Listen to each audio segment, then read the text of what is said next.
I knew something was wrong the moment my truck rolled around the last bend of the gravel road, where there should have been open space and a clear path to my 25 acres. There stood a massive steel gate, freshly installed, gleaming under the afternoon sun like a slap to the face. Bolted right in the center was a bright white sign, HOA residents only, private road. My legal easement, a road my parents had used for over 40 years, suddenly private. At first, I thought it was a mistake. Then Karen stepped out from behind the gate, 50 years old, blonde, holding a clipboard like it was a royal scepter. She smirked and said, "You'll need to find another route. This community has rules now."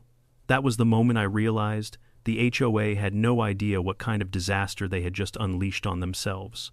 Before we jump into the full story, go ahead and comment where you're watching from, your city and your local time, and if you enjoy real HOA justice, make sure to subscribe so you don't miss the next one.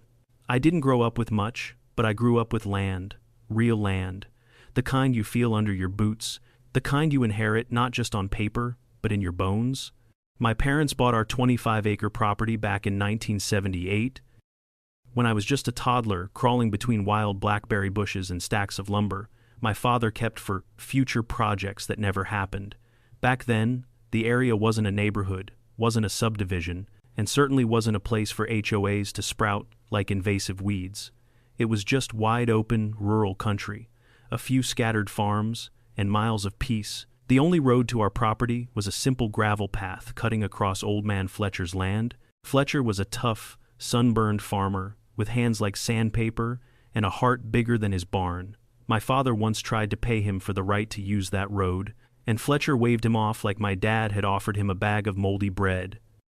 "Take it," he said. "You're good people, and someday, when this place gets crowded, you'll be glad everything's written down." And he meant it, because he didn't just give my parents permission, he signed a permanent, recorded easement, giving our family full access to the road forever, including rights for utilities, water, power, communications, everything a modern home would ever need.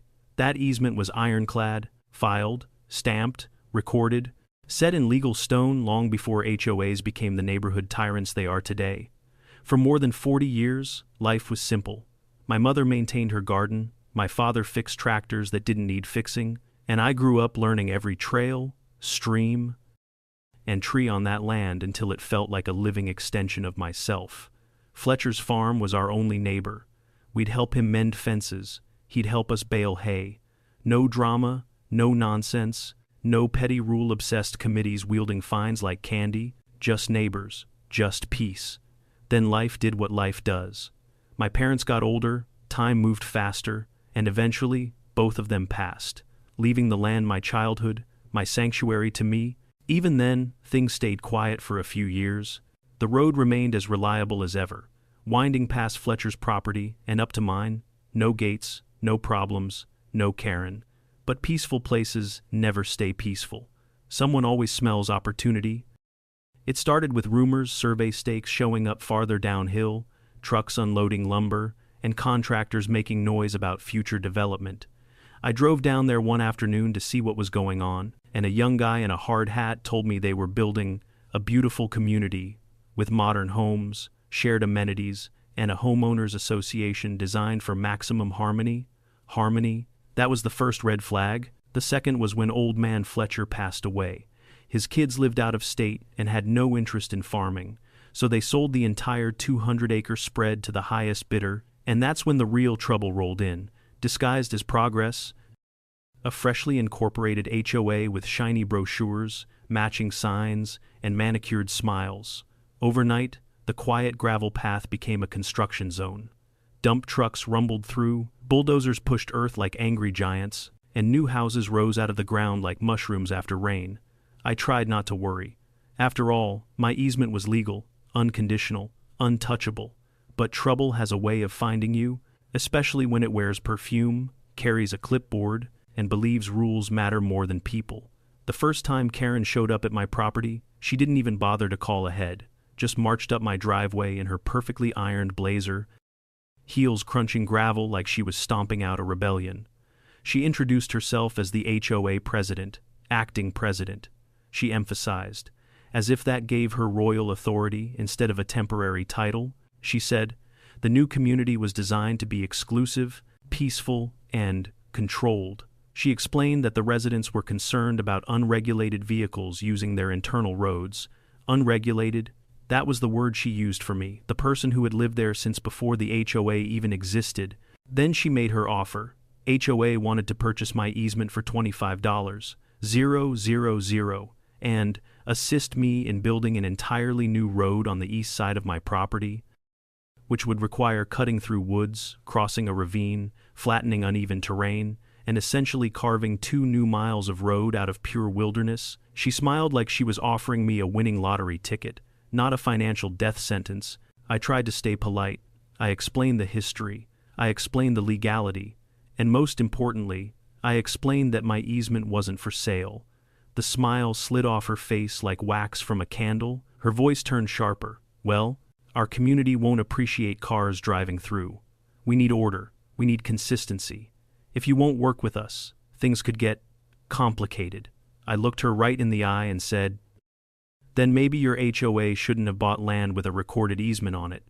She didn't like that, not one bit. After that day, every time I drove down the gravel road, I'd see HOA construction workers watching me like I was trespassing on their private kingdom. Karen would stand on porches with her arms crossed, tapping a pen against her clipboard like she was keeping score of my existence. But I wasn't worried. I had the law, I had history, and I had a lifetime of knowing that road better than anyone.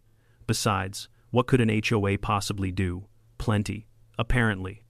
Over the next few weeks, little inconveniences started piling up. Piles of gravel mysteriously blocking parts of the road, workers accidentally leaving equipment in inconvenient places, trucks taking their sweet time moving out of the way, people pretending not to hear me when I asked them to clear the path. Karen never said a word. She just watched, always watching. Still, none of that prepared me for the day. Everything changed when I finally turned the corner and saw that massive steel gate blocking the only way into my home. But even before that moment, even before the confrontation, I remember having this feeling deep in my chest that the HOA wasn't done. Something was coming, something big, and I had no idea yet how far Karen was willing to go to enforce her imaginary rules. If I had known, maybe I would have taken pictures sooner. Maybe I would have been ready. But sometimes you don't get to prepare for the storm. Sometimes the storm prepares itself and parks a steel gate across your damn road. Karen didn't show up alone the second time she came to my property. She arrived in a spotless white SUV with the HOA logo slapped on the door like a badge of authority.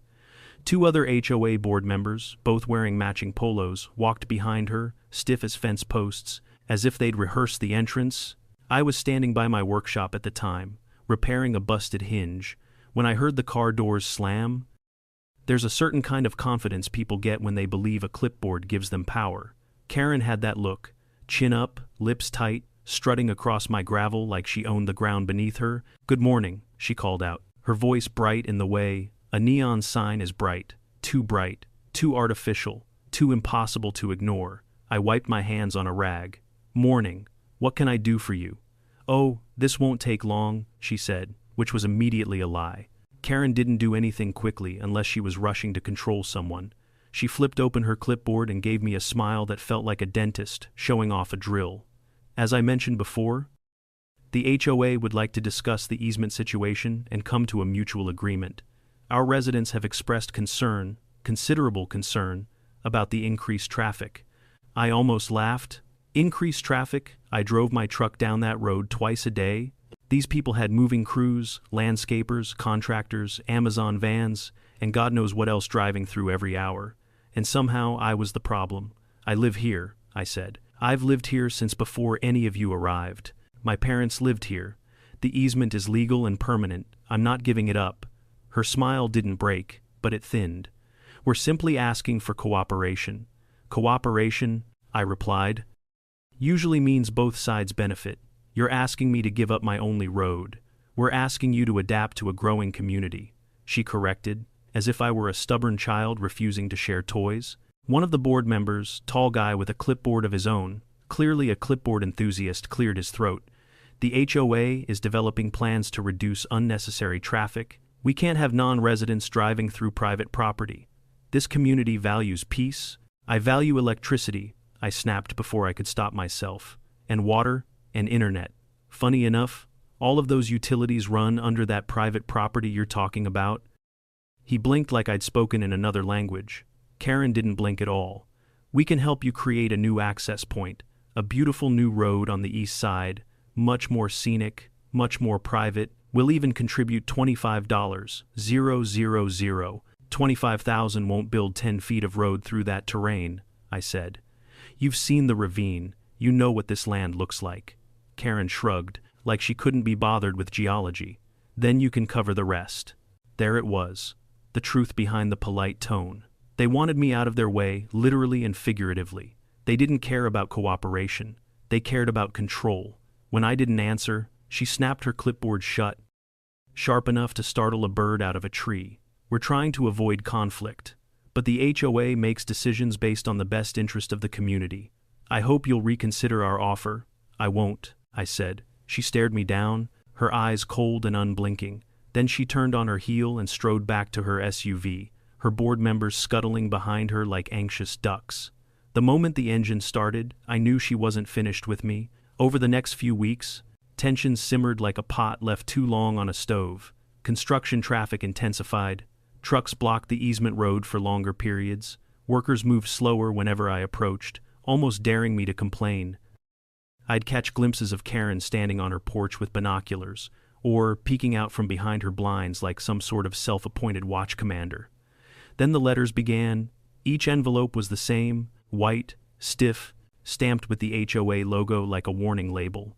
Inside were statements filled with passive-aggressive concerns, all worded as if the HOA had divine authority over local geography. One letter read, "Residents have observed you driving at unsafe speeds on community roads."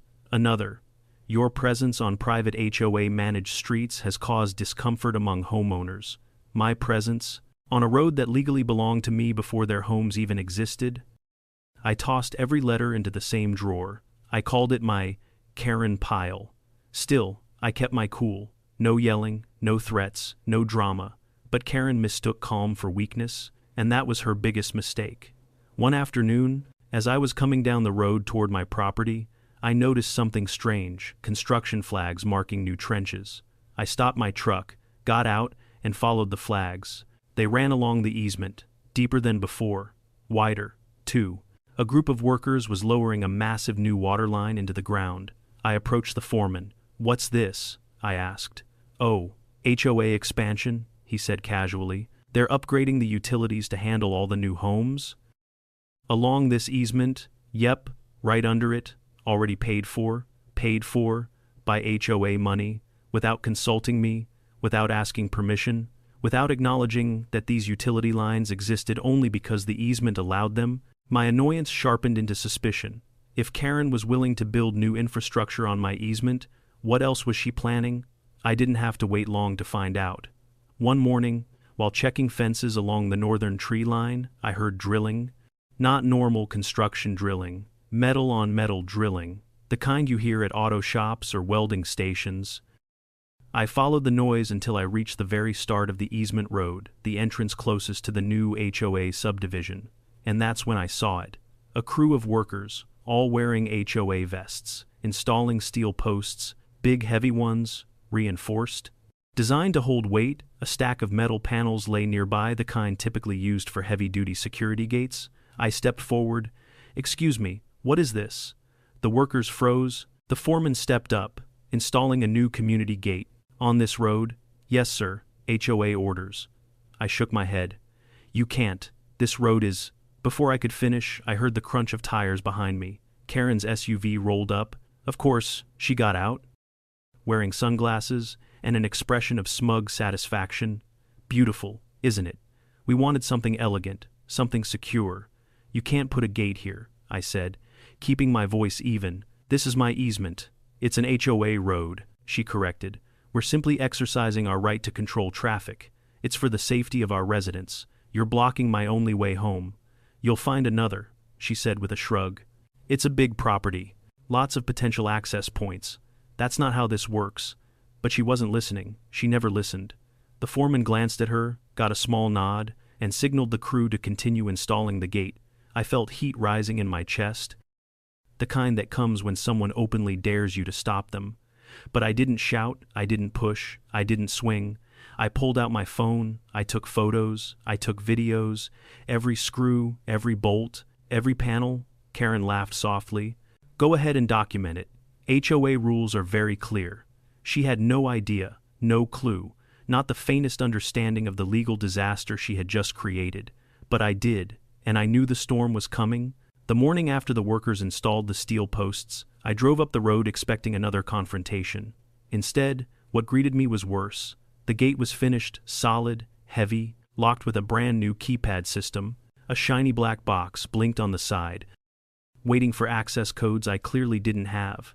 Metal bars stretched from one end of the road to the other, sealing off the only path like a prison door.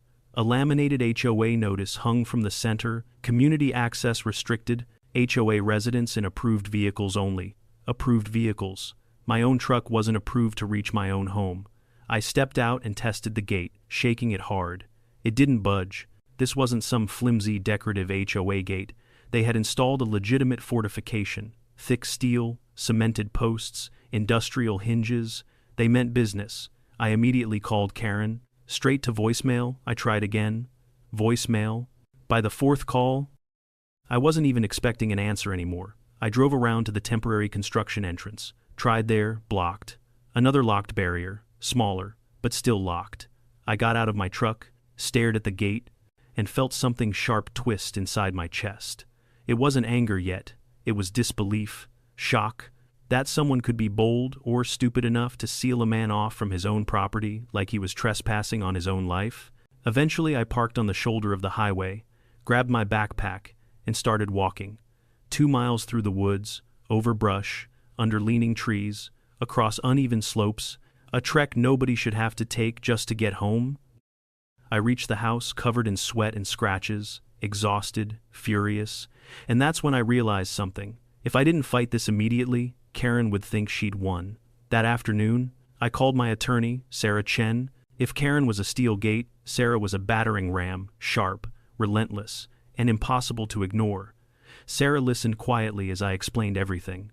The easement, the threats, the increased traffic concerns, the construction, the gate, every detail. She didn't interrupt once, but when I finished, she exhaled a slow breath and said, "You're kidding. I wish. You have a recorded easement. Yes. Permanent. Yes. Documented utility rights. Everything from power to water. And HOA just locked you out. Like, I'm a stray dog." She laughed. Not because it was funny, but because it was legally ridiculous. "Okay," she said, "send me the documents. I'm going to ruin their week." I scanned everything, sent it all over, and waited. 2 hours later, she called back. "You're fine," she said calmly. "They're absolutely, unquestionably, 1000% in the wrong. What do? We give them a chance to fix it. I'm drafting a formal demand letter." Sarah was a surgeon with words sharp, precise, lethal. She wrote a letter that made my jaw drop. It wasn't rude, it wasn't emotional, it was pure legal fire. It listed every clause, every right, every consequence. She gave them 48 hours to remove the gate or face a lawsuit for violating a recorded easement. When she emailed it to Karen and the HOA board, she CC'd their legal department too. Game on. It didn't take long for them to respond. The next evening, I received an email from the HOA lawyer, a man named Spencer, who apparently thought arrogance counted as legal strategy. The email claimed the easement might not apply to modern roadways, that the development constituted a change in conditions, and that I should seek alternative access routes to maintain harmony with the community. Alternative access routes? They meant the forest hill that nearly broke my ankle earlier that day. Sarah replied with 2 sentences. "There are no alternative access routes. Your client is landlocking my client's property, which is illegal." Their lawyer sent a longer, more defensive reply. Sarah sent an even shorter one. By the next morning, she was filing for an emergency injunction with the county court. Meanwhile, I still couldn't use the road. I had to park at a small dirt clearing near the highway and hike in again, this time with groceries. Bags cutting into my palms, squirrels watching me like I was some wandering lunatic. Halfway through the woods, I muttered to myself, "Karen better pray we don't get a thunderstorm." And just my luck we did. Rain soaked me from head to toe. Mud clung to my boots, my bags tore, I slipped twice, when I stumbled onto my own porch like a half-drowned bear. I swear I could hear Karen's voice echoing in the distance, lecturing me about HOA regulations while sipping overpriced herbal tea. That night, I sat at my kitchen table, glaring out into the wet darkness beyond my window. I felt anger hot, sharp, righteous. This wasn't a misunderstanding. This wasn't a neighborly disagreement. This was someone abusing power because they thought rules mattered more than human beings. But as angry as I was, something else nagged at the back of my mind. A memory. My father once said, "When someone tries to take your road, make sure you remember everything that road is connected to." The next morning, I dug through my parents' old file cabinet, faded papers, handwritten notes, maps, deeds, old photographs, and there, tucked between two envelopes, I found the full utility map for the property and all connected lines. Electricity ran under the easement, water ran under the easement, internet cables. Under the easement, I grabbed a highlighter and traced every line. All of them led to one realization. The HOA wasn't just blocking my road, they were using the easement to run their entire neighborhood. Sarah called an hour later. "Judge wants a hearing in 2 days. Be ready." I told her what I'd discovered. She went quiet for a second, then she burst out laughing. "They're using your utilities," she said, "under your easement while blocking your access. That's golden." "They don't know," I said. "Oh, they're going to know," she replied. "I'm amending the filing. This just turned into a damages claim." Over the next 48 hours, things escalated quickly. Sarah contacted the power company. They sent an engineer. He walked the lines, checked the panels, reviewed the connection points, and confirmed everything. "Yep," he said, "their grid ties directly into these lines. If these went down, their whole subdivision would go dark." I raised an eyebrow. "So, they're dependent on my easement?" "Oh, absolutely. Everything flows through here." He wrote a formal report. Sarah included it. The storm wasn't coming anymore. It had arrived. The HOA didn't remove the gate. They didn't apologize. They didn't negotiate. They didn't even acknowledge the legal papers taped to the steel bars. And that's how I knew something else. Karen really, truly believed she was untouchable, but she was about to learn something she'd never forgotten. An HOA might control a neighborhood, but they don't control an easement, and they sure as hell don't control me. 2 days later, I stood in the packed hallway of the county courthouse, watching HOA members shuffle around in their matching polo shirts like anxious penguins. Karen was there too, of course. She was talking to her lawyer with the stiff posture of someone who believed the law existed solely to protect her preferences. She kept adjusting her pearl necklace, glancing around as if she expected applause for simply showing up. I didn't approach her. I didn't look her in the eye. I just waited with Sarah, who was calmly flipping through documents like she was reading brunch menus instead of preparing for legal battle. "Relax," she said. "They dug their own grave." "I know," I replied, "but Karen doesn't exactly strike me as the learns her lesson type." She will today. When the courtroom doors opened, we filed in. The judge, a stern older man with half-moon glasses and a reputation for not tolerating nonsense, entered shortly after. Everyone rose. He sat, papers shuffled, and then it began. Karen's lawyer went first. A tall man in a sleek suit with a voice as smooth as dish soap. He launched into a monologue about development, community needs, and modernizing infrastructure. He argued that the easement might no longer apply, that property boundaries had shifted, and that the evolving neighborhood necessitated new restrictions on non-resident access. He talked for 5 minutes straight, waving his hands like some sort of HOA conductor, directing a symphony of excuses. The judge listened with growing impatience. When he finally finished, the judge turned to Sarah. "Ms. Chen," she rose, calm and lethal. "Your Honor, this is simple." She placed the easement document on the desk with a satisfying thump. A permanent, recorded easement, unambiguous, irrevocable, binding on any future property owners. Another document. Photographs of the gate blocking my client's sole access to his home. Another. Utility maps showing that electricity, water, and communications for the HOA community all run under the easement they claim doesn't exist. Another. A report from the utility engineer confirming the HOA is using these lines. She didn't raise her voice, she didn't rant, she let the evidence speak. Then she dropped the hammer. "Your Honor, Not only has the HOA illegally landlocked my client, they are actively benefiting from the easement they are denying him. They installed a gate preventing his access while simultaneously drawing utilities from the same easement to power their entire community. The judge lifted his eyebrows. Is this accurate? Karen's lawyer cleared his throat. We dispute the applicability of that easement. The judge cut him off. That's not what I asked. Are you using those utilities? The lawyer hesitated, glanced nervously at Karen, then muttered, Yes, the community currently uses those lines. The courtroom fell silent. The judge leaned forward, folding his hands. So, your client blocked the easement while relying on it for essential services. Karen opened her mouth like she wanted to defend herself, but no words came out. She looked like a goldfish in a pink blazer. Sarah stepped in again. Your Honor?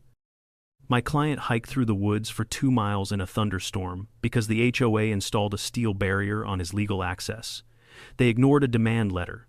They ignored the law. They ignored basic decency. The judge nodded slowly, absorbing every word. Finally, he spoke. Remove the gate within 24 hours. Karen's shoulders stiffened. Failure to comply, the judge continued, will result in a fine of $10,000 per day. Karen's jaw dropped so hard I thought it might hit the floor. Her lawyer tried to object, but the judge raised a hand. I've heard enough. This was a blatant violation of property rights. And just like that, the gavel fell. Hearing adjourned, Karen didn't look at me not even once. Her lawyer whispered something to her urgently, but she seemed frozen, staring straight ahead like she'd just watched her HOA kingdom start to crumble. As people filed out, Sarah nudged me. Congratulations. That was the easy part. The easy part, I repeated, incredulous. Oh, absolutely. They still owe for damages, income lost, legal fees, emotional distress, if we want to push hard. And let's not forget, your utilities are the backbone of their entire community. They're lucky you're not shutting them off. I didn't know whether to laugh or be horrified. We walked out of the courtroom into warm afternoon sunlight. I felt 10 pounds lighter. The weight of weeks of frustration, anger, exhaustion finally loosened. But of course, the HOA didn't take the loss with grace. When I drove back to the easement road that evening, I saw 3 HOA board members surrounding the gate like confused raccoons trying to solve a puzzle. None of them knew how to take it down. One was poking it with a screwdriver, another was filming it on his phone like it was a crime scene. Karen stood off to the side, arms crossed, face tight with fury. Her expression was a masterpiece, equal parts rage, embarrassment, and disbelief that she wasn't the most powerful person in the room anymore. When she saw me, her glare sharpened. You think you're clever, she snapped. I rolled down my window. No, I just think I know how to read legal documents. You're disrupting our entire community. You locked a man out of his own property. You could have worked with us. I tried. You wanted control. She sputtered, unable to form a coherent comeback. By midnight, the gate was gone, not unlocked, not propped open, gone loaded onto a flatbed truck and hauled away like a broken toy. A few HOA members watched from their porches, whispering. Some looked embarrassed, others looked afraid. One even gave me a small nod, like he was silently cheering on the victory. The road was open again. But something had fundamentally changed. Karen had lost the first battle, but she wasn't someone who surrendered. No, she was someone who doubled down. And she did exactly that. 2 mornings later, a fresh letter arrived. This one wasn't passive-aggressive. It wasn't sugar-coated. It was frantic. The HOA was demanding an urgent meeting to resolve disputes amicably. They wanted to discuss a path forward. They wanted to avoid escalating legal conflicts. Translation: they were scared.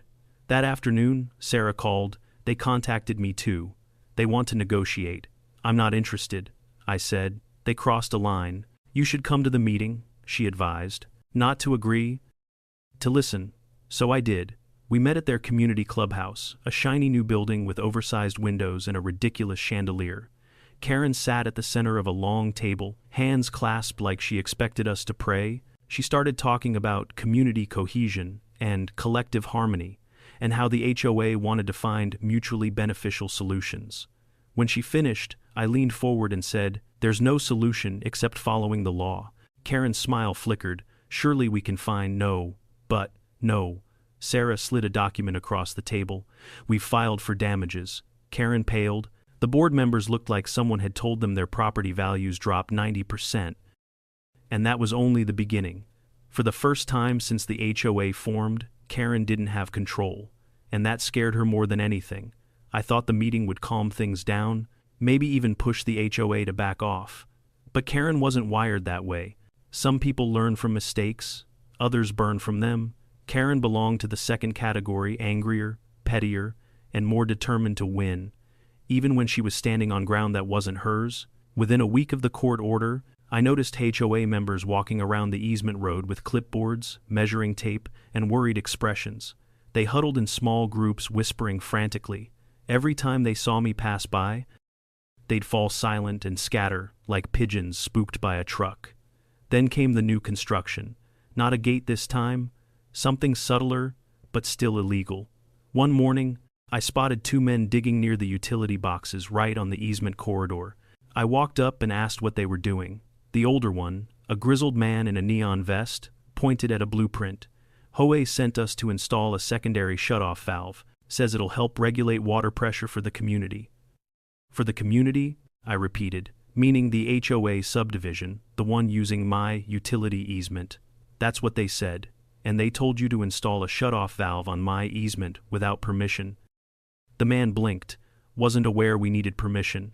I inhaled slowly, trying not to blow a gasket. "You do." He studied me, looked at the ground, then muttered, "I'll call my boss," before signaling the crew to stop. They packed up and left, but not before I took photos, lots of photos from every angle. I sent them all to Sarah. Her reply came within minutes. "They really don't know when to stop. This strengthens our case, document everything." I did exactly that. The HOA kept pushing. Sometimes small things, workers accidentally blocking the road, other times bigger rumors spreading that I was endangering the community by refusing to work with the HOA. I even overheard one homeowner say, "Why doesn't he just move? He's clearly not a good fit for this neighborhood." A neighborhood I didn't even live in, a neighborhood that had grown around my land, a neighborhood that used MY utilities. Still, the real escalation came the following month. Sarah called me one morning, sounding downright chipper. The judge approved our damages claim, court date set for next week. That was good news for me, terrible news for Karen.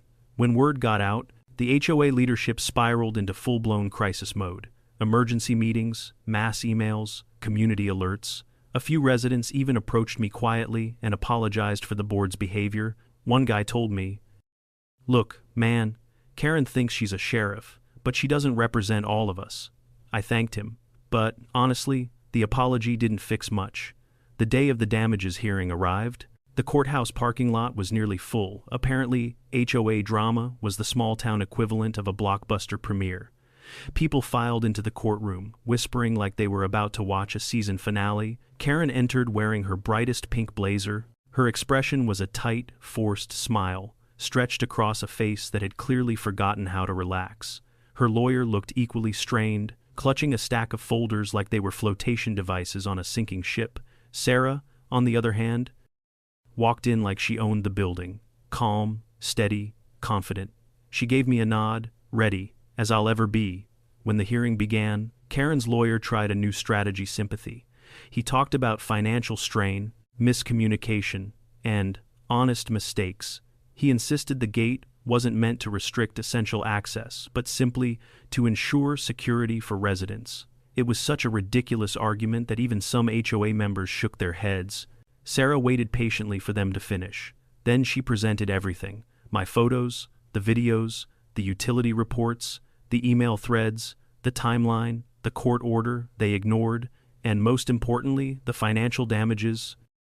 Lost rental income because tenants could not access the property, emergency maintenance fees, legal costs, physical hardship of being forced to hike through the forest, and potential risks caused by HOA tampering with utility lines. Sarah outlined every detail with surgical precision. Then she ended with a simple, devastating sentence. The HOA didn't just block my client's legal access, they knowingly and repeatedly violated court orders and used his utility easement for profit while obstructing his rights. The judge shifted his glasses and stared directly at Karen. "Is this accurate?" Karen tried to speak, truly tried. Her mouth opened, but nothing came out except a faint squeak. Like a balloon slowly deflating, her lawyer jumped in with a shaky, "We respectfully deny intentional wrongdoing." The judge cut him off. Intent doesn't change the impact, and the impact is severe. He took out a sheet of paper. "For the record, the court rules in favor of the plaintiff." Karen stiffened. "The HOA will pay the plaintiff $50,000 in damages." Gasps swept the courtroom. "Additionally, the HOA is responsible for covering all attorney fees." Karen's eyes widened, "And a permanent injunction is issued. The HOA shall never again restrict, alter, obstruct, or interfere with the plaintiff's easement in any form." Silence. Then the gavel came down like thunder. Karen wilted into her chair. Her lawyer rubbed his forehead like a man contemplating alternate career paths. HOA members exchanged horrified glances. And me, I felt relief. A deep, satisfying exhale I'd been holding for months. Outside the courthouse, reporters crowded around Karen. One shoved a microphone toward her. "Do you have a comment about losing the case?" Karen snapped. "No comment," then stormed off toward her SUV. Sarah smirked. "Well, that went beautifully." "Better than beautifully," I said. "That was justice." But the story didn't end there. Victory brings out all sorts of new behaviors from all sorts of people. Some get humble, some get angry, and some get desperate. The HOA started sending polite emails, then overly friendly emails, then requests for collaboration. I ignored most of them, but the shift was obvious. They were afraid. They'd realized the easement wasn't a vulnerability for me. It was a vulnerability for them. Their entire infrastructure depended on it. Their water, their electricity, their internet, their entire glamorous, exclusive community lifestyle. Karen had pushed so hard to control me that she had overlooked the most important rule of power. If you grab the wrong lever, you might just pull the roof down on yourself. The HOA board grew quieter. Meetings became more private. Rumors circulated that homeowners were furious about legal fees, furious about Karen, furious about decreased property values. But the biggest storm was still ahead, because when desperate people feel cornered, they try to buy their way out, and that's exactly what happened next. The shift in attitude from the HOA was almost comical. They had gone from threatening me, blocking my road, and pretending the easement didn't exist, to suddenly acting like we were long-lost buddies who just needed a friendly chat to clear the air. I wasn't buying it for a second. The first sign of their panic came in the form of a carefully worded email from the HOA board. "We value positive relationships with all community neighbors. We hope to work collaboratively to restore goodwill." Goodwill? From the same people who locked me out of my home in the rain. I deleted the email. The next day, a pastel-colored envelope appeared in my mailbox. Inside was an invitation printed on glossy cardstock to a HOA community brunch, complete with mimosas, pastries, and open dialogue. The brunch was scheduled for Sunday at 10 a.m. The card mentioned encouraging reconciliation, and of course, it was mandatory for all HOA board members. I wasn't an HOA member. I wasn't required to show up. They just desperately hoped I would. I tossed that invitation into my fire pit. The night after that, my phone buzzed with a number I didn't recognize. I let it ring out, assuming it was a telemarketer. Then a voicemail came through Karen's voice, sounding shockingly gentle. "Hi, it's Karen. I was hoping we could talk. I think we got off on the wrong foot. Maybe we could meet and find a mutually beneficial solution." I deleted the voicemail. Nothing in the world could have prepared Karen for being powerless. She was used to being obeyed. She was used to people flinching when she raised her voice, or bending to her HOA rules, or desperately trying to avoid fines. She wasn't used to losing, and after losing in front of an entire courtroom, she was spiraling. But I didn't expect her to show up at my house. 3 days after the hearing, I heard gravel crunching outside. I stepped onto my porch and saw Karen standing there in a tailored blazer, hair neatly styled, wearing a polite but strained smile. Her SUV idled behind her, and she stood with her hands clasped like she was the host of a talk show, about to reveal a grand prize. "Good morning," she began. I crossed my arms. "Morning. I hope I'm not interrupting anything. You're standing on my porch, uninvited. So yes, you are." She flinched, but regained composure quickly.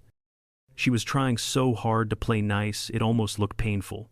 "I came because I believe we can resolve everything," she said softly. Everything is already resolved, I replied. The court resolved it. Yes, of course. But perhaps we could, resolve things further. I raised an eyebrow. Meaning? She took a deep breath. The HOA would like to make you a formal offer. For your property? I stared at her for a moment, unsure if I'd heard correctly. You want to buy my property? Karen brightened, thinking she'd found the right button to push. Yes, exactly. The HOA believes that if you were no longer dependent on the easement, it would remove any future conflict. And this is important, we're prepared to offer well above market value. I burst out laughing. I couldn't help it. The absurdity was too much. Karen's smile wavered. I don't see what's funny. You blocked my road, tried to force me to build a new one, dragged me through hell, and now your solution is that I should sell my land because you made a mistake. Karen pressed her lips together in a thin line. The community has concerns, property values, safety, stability. If you were willing to sell, everything could go back to normal. Normal for who? I shot back. For you. For the HOA. For everyone, she insisted with a desperate edge. What's the offer? I asked. Mostly out of curiosity, she straightened her shoulders. $400,000. I blinked. Then I laughed again, harder this time. Because that number confirmed something important. Karen and the entire HOA were terrified. My property was worth far more than that, and they knew it. But they also knew they were stuck. My easement wasn't just a road, it was the artery that fed their entire neighborhood with electricity, water, internet, everything. They didn't want my land because they wanted to build on it. They wanted it because they wanted to shut me up. When I stopped laughing, I leaned on the porch railing and said, Karen, let me make this clear. I'm not selling. Not for $400,000. Not for $4 million. This land has been in my family for 50 years. I'm not leaving because your HOA didn't do its homework. Her face hardened. You're being unreasonable. No, Karen, I'm being logical. You're the one being unreasonable. She stared at me with that familiar mix of disbelief and anger.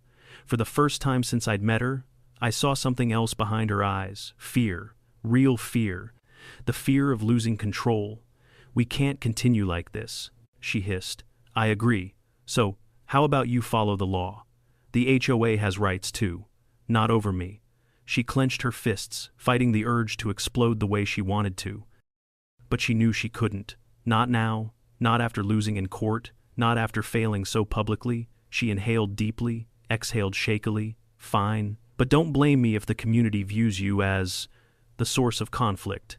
Karen, I said, your community has been a source of conflict since day one. She turned sharply, walked to her SUV, and slammed the door so hard the whole frame shook. Then she sped down the road, dust rising behind her like smoke trailing a retreating army. I watched her go and couldn't help feeling a strange mixture of satisfaction and exhaustion. Winning felt good, but the war wasn't quite over. A few days later, the HOA board sent a letter, not a friendly one this time. A stiff, formal statement accusing me of disrupting harmony, refusing reasonable negotiation, and creating unnecessary tension for residents. My favorite line was, "Your refusal to collaborate places burdens on the entire community." I laughed so hard I nearly choked on my coffee. I sent the letter to Sarah. She replied, "They're delusional. Ignore it. Ignore it." I did. For the next week, life was quiet, suspiciously quiet. HOA construction slowed. No mysterious trucks blocked the road. No workers tampered with anything. Karen wasn't seen patrolling with her clipboard. Most residents avoided eye contact when I passed by, as if Karen had instructed them not to stare at the enemy across the easement. Then one evening, right around sunset, I heard tires crunching on gravel again. I stepped outside, expecting another surprise, but instead found one of the HOA board members, a younger man named Greg, standing awkwardly near his SUV. He held a sealed envelope. "Hey," he said nervously, "what do you want?" "I'm, delivering this from the board," I sighed. "Another letter." "Sort of," he said, "but listen, I just want you to know, not all of us agree with Karen. A lot of people are angry. We didn't vote for half the things she's done." I studied him for a moment. He looked genuine, nervous but genuine. "What's in the envelope?" I asked. He swallowed. "A revised settlement proposal." I nearly groaned. She really doesn't learn, does she? Greg gave a defeated shrug. She's convinced if you sell, everything will magically fix itself. I opened the envelope. Inside was a single page offering a new and improved buyout. $500, 000, $500,000. I laughed quietly but truly. If $400, 000 meant they were scared, $500, 000 meant they were panicking. I folded the paper and handed it back. No, I said. Not now, not ever. Greg nodded. I figured you'd say that. Then why come? He looked down at his shoes. Because, you're right. She's been wrong from the start, and people are starting to realize it.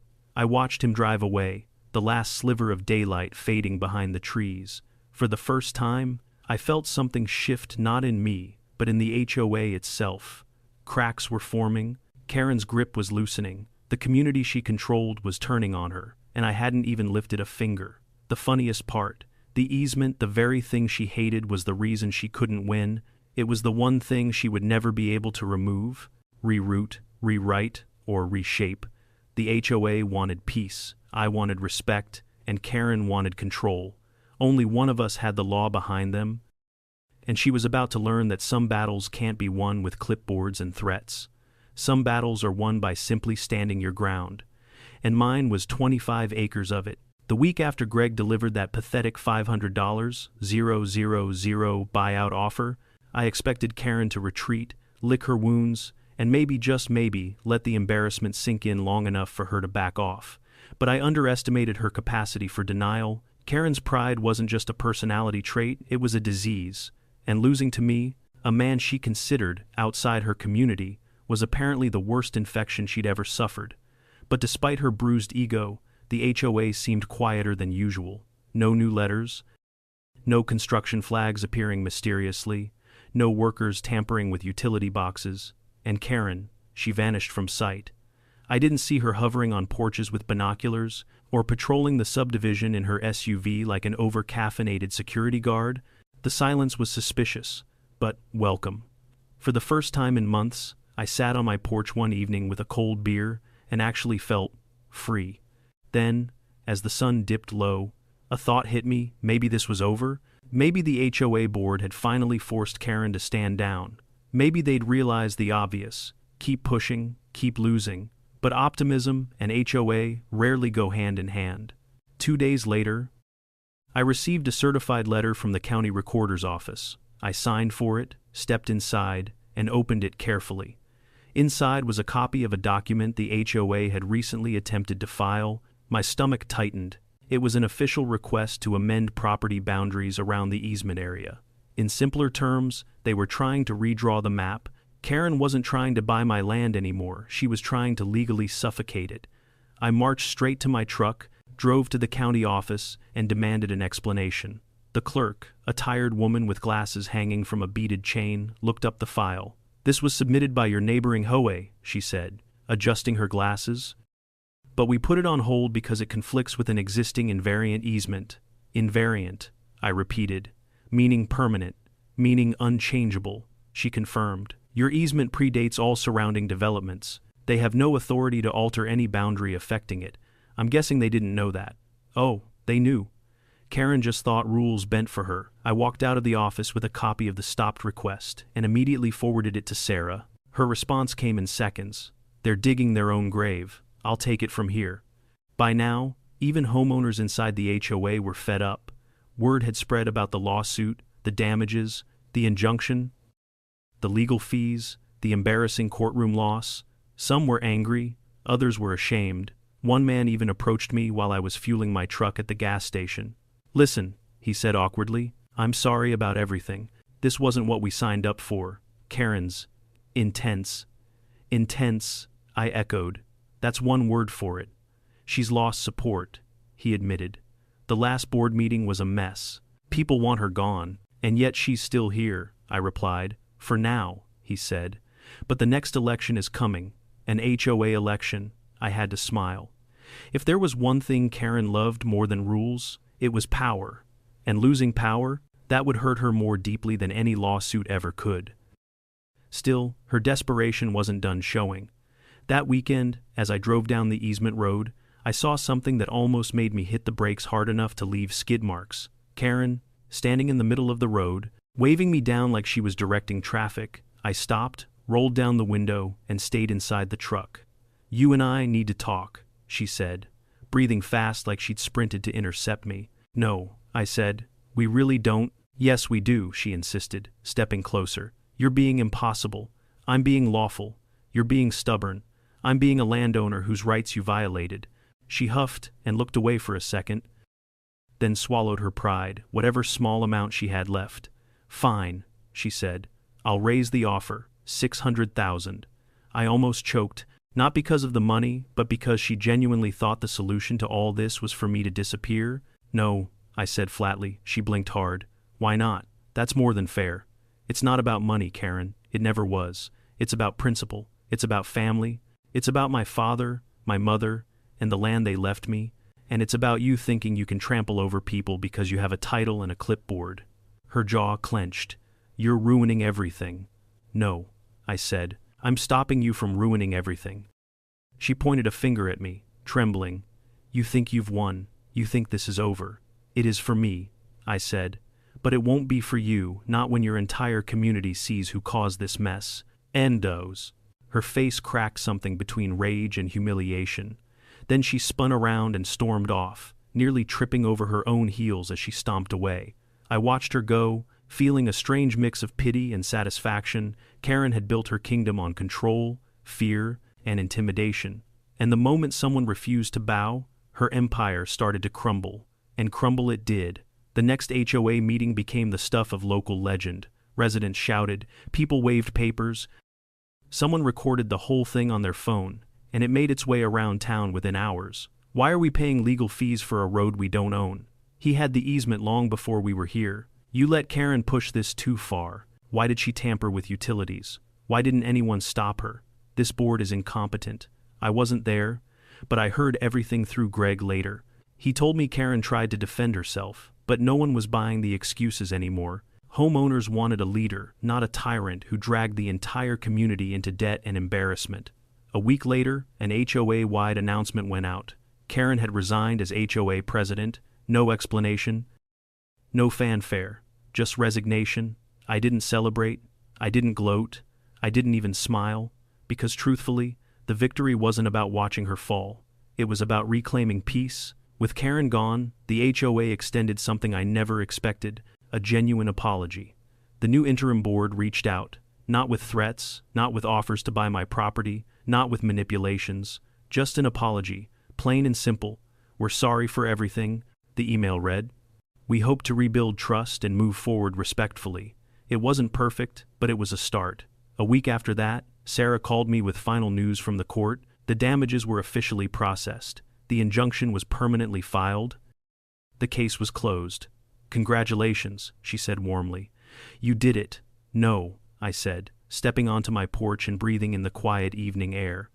"We did it. For the first time in a long time, I walked the easement road without looking over my shoulder, without worrying about gates, without thinking about Karen's SUV waiting around the bend.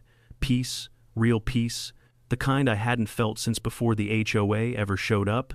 And as I gazed down the road toward the open fields and the endless sky, I realized something.